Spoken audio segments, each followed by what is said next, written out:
সুনামগঞ্জ জেলার জগন্নাথপুর উপজেলায় শ্রীরামসী প্রবাসীদের অর্থায়নে লক্ষ টাকার ফুটবল টুর্নামেন্টে সবার আগে ফাইনাল নিশ্চিত করেছে ইয়াসিন এফসি রায়কেলি।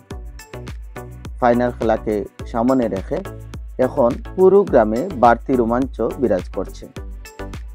টিম অফিসিয়ালরা দেশি বিদেশি ফুটবলারদের বিলিয়ে ইতিমধ্যে দক্ষতা দেখিয়েছেন। একটি ভালো ফাইনালের শুভক্ষণের অপেক্ষায় তারা।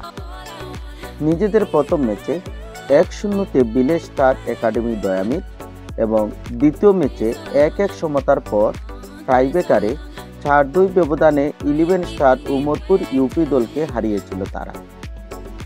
ফাইনালে তাদের প্রতিপক্ষ শামসুল শিকদার এফসি অথবা দেওয়ানবাজার ইউপি দল। শুভকামনা রইল। ইয়াসিন এফসি জন্য। Yasin FC के लिए all the best.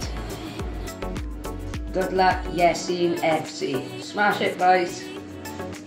শুভকামনা রইল। ইয়াসিন এফসি জন্য। শ্রীরামসী প্রবাসীদের অর্থায়নে লক্ষ টাকার টুর্নামেন্টে মতিন ভাইয়ের টিম ইয়াসিন এফসিকে নেক্সট ম্যাচের জন্য অনেক অনেক শুভকামনা। Thank you. 18 ফেব্রুয়ারি ফাইনাল খেলাটি অনুষ্ঠিত হবে।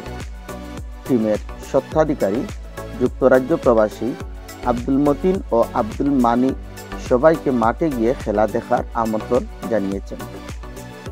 পাশাপাশি এলাকাবাসী সহ সংশ্লিষ্ট সবাই দল গঠনে সহযোগিতা করায় ধন্যবাদ ও কৃতজ্ঞতা প্রকাশ করেন।